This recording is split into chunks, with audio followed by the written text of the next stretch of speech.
Salut à tous et bienvenue dans le book haul de fin d'année. Il y a 1, 2, 3, il y a 5 mois.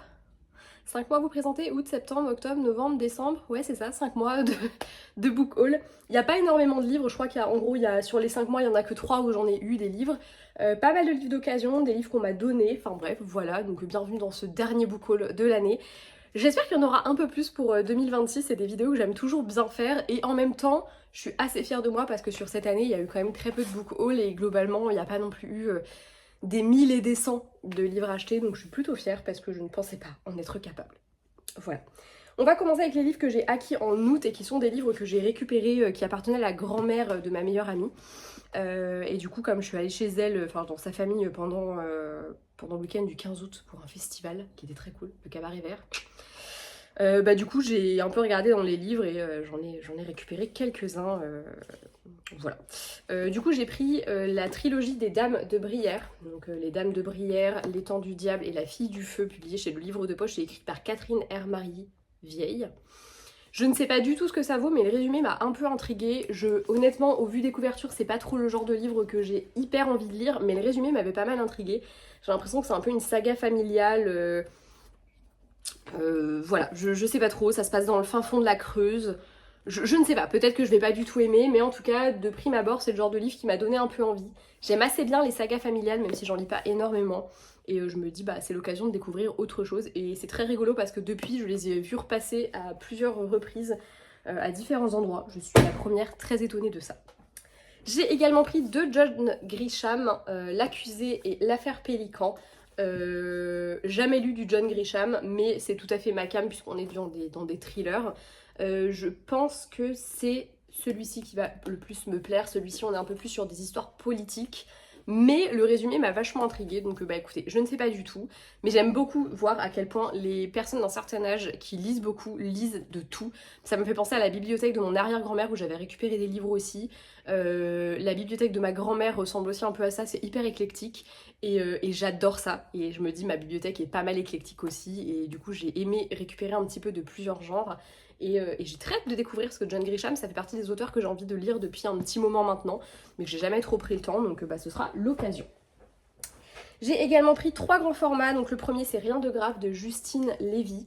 J'en ai pas mal entendu parler à l'époque de sa sortie, c'en est un que j'ai beaucoup vu passer. Je ne sais pas vraiment totalement de quoi ça parle, il me semblait que c'était une histoire de rupture. Je ne sais pas non plus ce que ça vaut, mais en tout cas c'est un livre qui m'intrigue et qui je pense pourrait me plaire. On est dans du contemporain assez classique de ce que je peux être amenée à lire. Donc on verra bien, mais celui-ci, ça fait partie des livres où je m'étais déjà dit à l'occasion il faudra que je le lise en tout cas. Donc bah écoutez, on verra bien. J'ai également pris Allons voir plus loin veux-tu de Annie Dupéré. Pour le coup, Annie Dupéré, je ne connais que de nom. Et je pense que ça m'a marqué parce que j'avais une amie dont c'était le nom de famille avant. Enfin avant, elle n'est pas mariée. Et si c'est son nom. Oui, si c'est son nom. J'avais un doute parce que quand on était gamin, elle a changé de nom de famille à un moment donné. Elle a pris le nom de son père. Je suis en train de raconter la vie de ma pote, ça ne vous concerne pas du tout, je sais pas pourquoi je fais ça.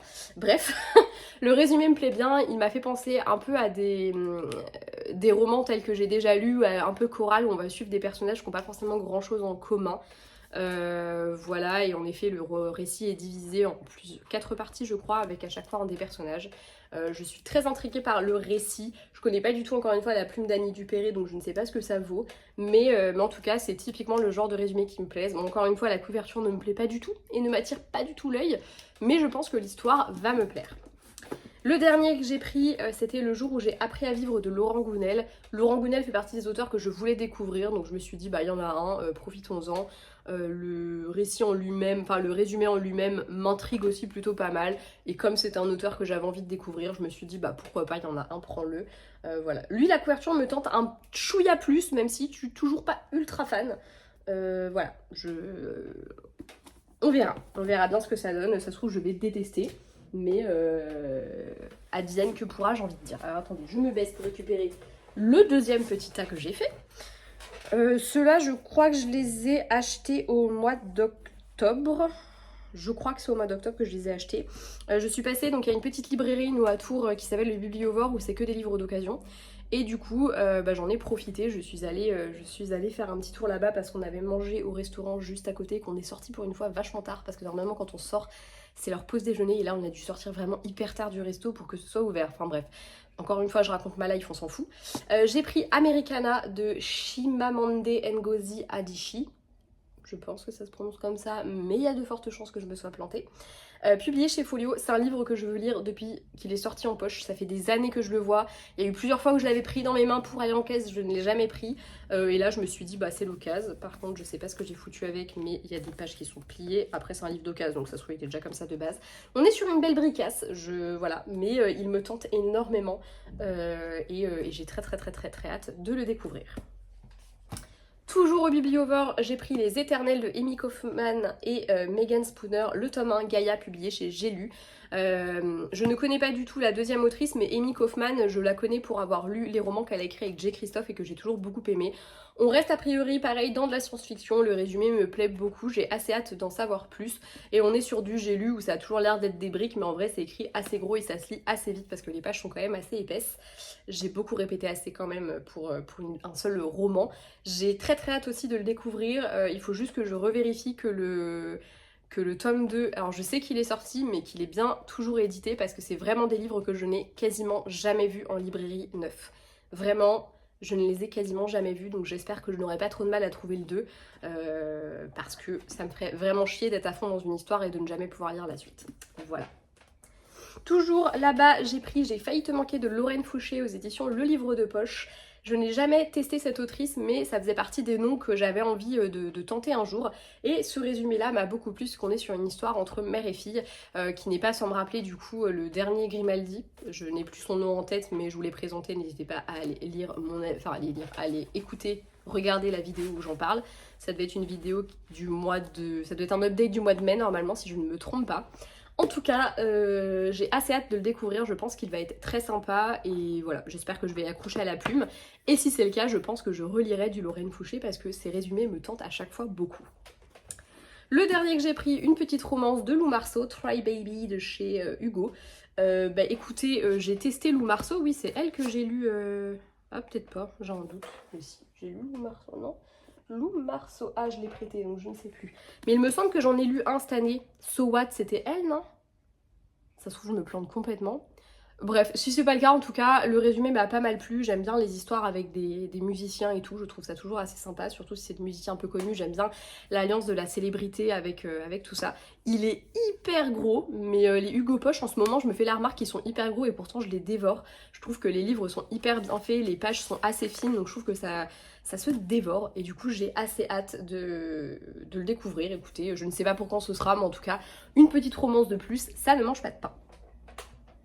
Eux, je les ai achetés neufs, il s'agit des 2 romances de Noël d'ailleurs dont je vous ai déjà parlé, vous pouvez retrouver mes avis, du coup c'était des updates du mois dernier. J'avais pris mon papillote pas avec Noël d'Esmé Béguin publié chez Ito, lu et approuvé. C'est pas mon préféré d'Esmé Béguin, j'ai beaucoup aimé leur première saga où on va avec des tomes compagnons, avec des histoires à chaque fois hyper différentes et très cool avec des sujets toujours hyper importants. Mais encore une fois, voilà, elle ne lésine pas sur les sujets importants, elle parle de choses dont on a besoin de parler un petit peu, sous couvert de romances de Noël, et en plus ça se passe aux Pays-Bas, donc ça c'est signé, j'adore, je kiffe. Et j'ai également pris 25 jours pour te faire fondre à Noël de Manon Lécuyer, publié cette fois-ci chez J'ai lu, pardon. Et pareil, j'ai passé un très bon moment avec ce roman, on est dans de la romance de Noël, tout ce qu'on aime. Par contre, j'ai quand même un truc qui me travaille, c'est que je trouve que là, il y a énormément de fonds perdus sur la page, et j'en ai un autre de chez eux que j'avais mis dans ma palle et que j'ai la flemme de lire parce que c'est écrit tout petit et j'ai l'impression que les pages elles sont immenses et du coup j'ai grave la flemme. Alors je ne comprends pas comment... Enfin bref. Là je me fais la remarque en voyant celui-là parce que c'est vrai qu'en fait je trouve qu'il y a énormément de... Enfin je sais pas si vous voyez les marges autour, je trouve ça énorme. Donc bon. Bref, c'est pas très important, mais voilà, je l'ai lu aussi et ça faisait partie de ceux des rares que je m'étais dit j'achète en romance de Noël cette année parce que j'ai énormément de romances de Noël. Je sais pas si vous allez voir, mais là déjà c'est que de la romance de Noël. J'en ai juste en dessous, j'en ai encore en dessous. J'en ai énormément. Souvent en livre de poche d'ailleurs. J'ai très peu de romances de Noël en grand format parce que comme j'en achète chaque année beaucoup, bah forcément je les prends plutôt en poche. On va passer aux 3 derniers livres et le premier ça va être En virtuel de Icarus McClone. C'est de l'auto-édition et c'est l'auteur lui-même qui me l'a envoyé, donc merci à lui s'il passe par ici. Je ne l'ai pas encore lu, sinon je vous en aurais évidemment parlé. C'est de la science-fiction, donc c'est vrai que la science-fiction, j'ai besoin quand même d'être dans le mood science-fiction. Le résumé m'a pas mal intriguée. Je ne sais pas du tout quoi en penser, mais déjà merci encore une fois à l'auteur de s'être dit que ça pouvait m'intéresser parce que c'est le cas pour le coup. Le résumé m'a vraiment m'a tapé dans l'œil et j'ai très hâte d'en savoir plus. J'espère que je vais aimer, il n'y a pas forcément de raison. Je ne sais plus exactement quand est-ce qu'il me l'a envoyé parce que je pense que c'était plus tôt que ça, mais je l'avais pas noté. J'avais pas noté non plus les derniers livres que j'ai achetés, donc j'ai dû un peu faire marcher ma mémoire, donc je sais plus exactement quand est-ce que je l'ai eu. Mais une chose est sûre, il sera lu pendant... je pense que je vais le lire début 2026. J'aurais aimé le faire plus tôt et honnêtement je pense que si j'avais pas déménagé je l'aurais mis dans une de mes piles de fin d'année. Mais j'avais pas du tout la tête à ça, j'ai déjà pas réussi à lire des livres que j'avais depuis bien plus longtemps dans ma palle. Donc voilà, en tout cas j'ai hâte de le découvrir, j'espère qu'il me plaira. Je trouve qu'il y a une vibe un peu à la Ready Player One. Et voilà, et je pense que ça peut être hyper intéressant parce que de ce que j'ai compris on va quand même parler pas mal de santé mentale dans un univers futuriste et tout ça, donc bref, je vous en dirai des nouvelles. Les 2 derniers, je les ai achetés à Easy Cash d'occasion la semaine dernière, voilà, donc eux ils sont vraiment très récents et c'est les derniers du coup de l'année. C'est Histoire d'A de Laure Manel aux éditions Le Livre de Poche. C'est un livre que j'avais très envie de lire depuis longtemps et c'est un livre sous format, je crois, totalement épistolaire. J'ai un doute, je sais pas s'il n'y a pas des passages narrés, mais il me semble que c'est épistolaire. J'adore les romans épistolaires. J'en lis pas assez d'ailleurs, mais j'aime beaucoup parce qu'en plus je trouve que ça se lit hyper vite. Et du coup celui-ci, ça faisait très très longtemps que j'avais envie de le découvrir, d'autant plus que la plume de Laure Manel, j'avais envie de la découvrir. Ça fait partie de ces autrices où j'ai envie un peu de connaître comment ils écrivent. Donc bah écoutez, j'ai hâte de le découvrir, d'autant plus que je pense que ça se lira très vite. Souvent les romans épistolaires ça se lit vraiment très très rapidement. Et là pour le feuilleter un petit peu, il y a des endroits où il y a vraiment une page où il y a vraiment des pages où il n'y a pas grand chose dessus, donc oui je pense que je vais le lire assez rapidement. Enfin le deuxième, je veux le lire depuis sa sortie, c'est Obsolète de Sophie Loubière aux éditions Pocket. On est sur un roman d'anticipation, donc pareil encore une fois de la science-fiction.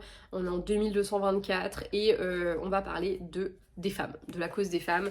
Je n'ai plus le résumé en tête donc je ne veux pas vous dire de bêtises, mais il me semble de mémoire, et le titre est assez parlant, que passé un certain âge, les femmes sont obsolètes et voilà.